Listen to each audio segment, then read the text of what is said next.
Hello everyone, welcome back to another mini vlog from of the frame. So আজকে ছিল Holi, but এবছরে আমরা কেউ হোলি খেলছি না ডিউ টু সাম রিজনস।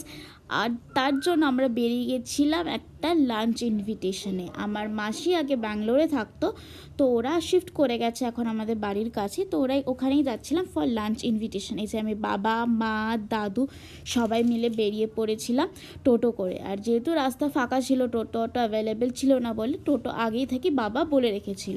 তো এটা আমরা ঢুকে গেছিলাম মাসিদের ফ্ল্যাটের সোসাইটিতে।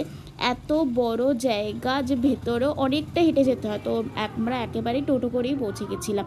আর রুম থেকে কি সুন্দর ফাংশনস হচ্ছিল, বাচ্চারা গান করছিল, নাচ করছিল, এবং ছোট ছোট বাচ্চারা নিজেদের মতোই অলরেডি সাইডে হোলি খেলতে তো স্টার্ট করেই দিয়েছে।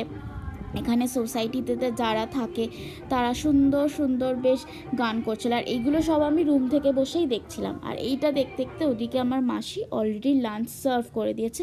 আমার বাবা ইভেন বসেও গেছে, এত বাবার খিদে পেয়েছিল। তো লাঞ্চের মেনু তো অনেক কিছু ছিল, দেখতেই পাচ্ছে এখানে একদম সাজিয়ে গুছিয়ে পুরো মাসি দিয়েছে, কিছুর কমতি নেই। মাছ ছিল, মাংস ছিল, পানির বলস ছিল। আর ওখানে আমার দিদা খেতে বসে গেছে। দিদা যেহেতু নিরামিষ খায়, তো ওর জন্য দিদা আলাদাভাবে খেতে বসে গেছে। আর এখানে আমার পাতে চলে এসছে সাদা ভাত আর শুক্তো। টু ইয়াম ছিল। যেহেতু মাসি এখানে থাকতো না, তো অত আবদার করতে পারতাম না। তো এখন যেহেতু মাসি চলে এসেছে, তো আবদারটা অনেকটাই বেশি বেড়ে গেছে। তো এটা এত টেস্টি ছিল। এর পরে তো লাঞ্চের শো স্টপার মাটন আর পোলাও জাস্ট এখনও মুখে লেগে আছে। এত সুন্দর মাসি রান্না করেছিল।